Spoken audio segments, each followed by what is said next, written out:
it's a rite of passage, media days, whether it's Big 12 or now SEC. And it's also a rite of passage for us as the flagship station of the Texas Longhorns to visit with the quarterback of the Texas Longhorns, QB1. And yet we're in his hometown region as we're here with Quinn Ewers. How's that feel, by the way? I know South Lake's over in Tarrant County. It's a little bit of a drive from here, but not that far. So how's it good to be back in your hometown area anyway? The air is different, right? I mean, everyone knows that. When you go back home, air is different. It's just smoother, right? You just breathe better. But no, it's always nice coming back home. Family still lives in South Lake, so I'm still coming back every now and then to see them. And my girlfriend doesn't live too far from there, so I'm always coming back. So it's always nice coming back. So we're here at SEC Media Days, the first one. Welcome to the SEC type of appearance here. But now you're getting ready. This means football season is here. That means that you're right around the corner. You guys have been working hard all summer, doing the things that you need to do to get ready. But what does it mean for you to be looked at as the leader of this team? Your story has always been, hey, he's not as vocal as a leader. Each year you got a little bit stronger with your voice. And now this is for sure your team. What is it like to be the leader of the Texas Longhorns football team? Man, I just try my best to be as steady as a leader as I can. With that comes a lot of responsibility. So I just try to, just be the leader that I always wanted to follow. Because to be a good leader, you gotta know how to follow. So I just try to be the same person every single day. And I think if I do that and others along lead in that aspect of it, I think that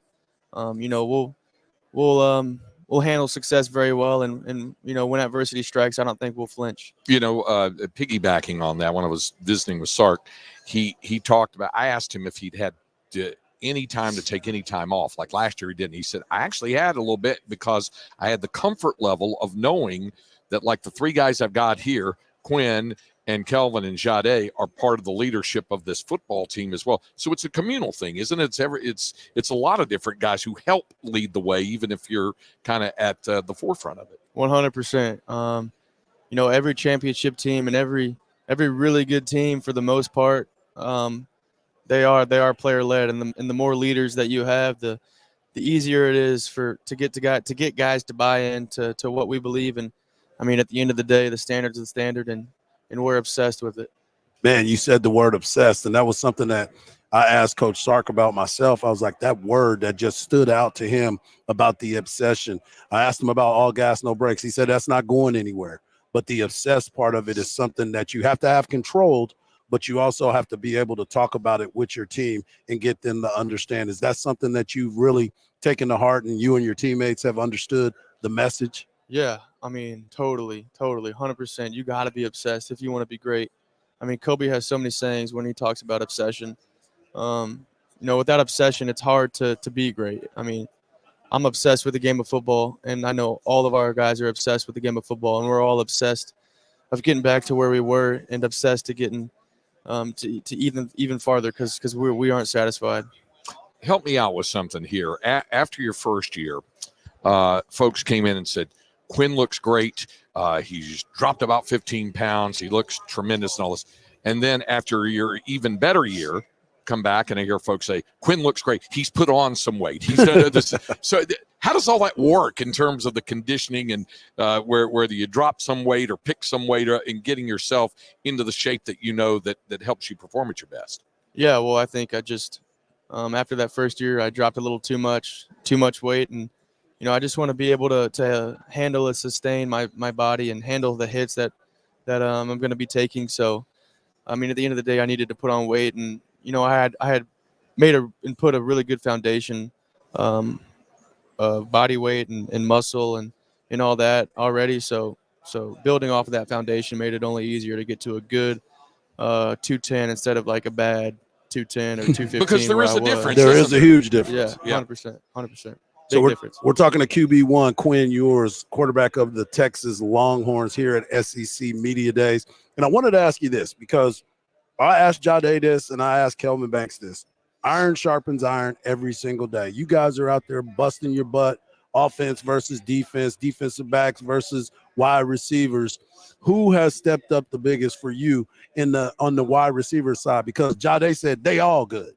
He would say I'll that, I'll tell you what, that whole room, I mean, it's cool to see a room like that because at the end of the day, they're all competing for the same thing, but they're best friends doing it. You know what I mean? They're not going to go up and try to fight each other and all that stuff. I mean, they very well could be doing that because, I mean, they all want to get on the field, right? But they're just competitive and they all want to get on the field. And, I mean, at the end of the day, Jade's right. They've all stepped up. And, you know, they're all getting one's reps. They're all getting 2 reps. They're all, you know, just trying to put the work in because, you know, the fall camp's going to be the big tell. I have a reason for asking this. Have you started playing the new NCAA football game? Oh, of course. Okay. The reason why I asked this is because I heard somebody say Texas doesn't have as much RPO in that. Is that a mistake with that? There's some RPO for sure. I mean, there's a lot of. I mean, the way I was playing, I feel like there was a good amount of RPO. Okay, all right, you made it work on the deal. All right, the one other thing I was going to ask you, in visiting with Sark, he talked about the relationship that you and Arch have. He said people like thinking it's Arch and it's Quinn. And it's all. He goes, they're great together and work together. Is that how has that all developed? Yeah, I mean, people love building stories about false stuff. So, I mean, we're good buddies. We've been good buddies. I've known him since he was in high school. So, again, iron sharpens iron. It says it in the Bible. You know, to have a teammate like that, again, where we're competing at a high level, but, you know, we're really good buddies off the field. And, you know, we have quarterback dinners every single week in season and off season. So that whole room is super close, and they're gonna be friends of mine for the rest of my life. All right, before you leave, now Jade showed us his Marnies, so I got to get you to. I got to throw my boot up. Yeah, you got to throw your boot up. Casey, we got to see what's happening. I got you. I'll make sure you didn't fall. My pants are tight. That right there. That right there. This is what it means when you say the SEC. It just means more, right there. And the buckle too. Yeah, we saw that buckle, bro. We saw that thing.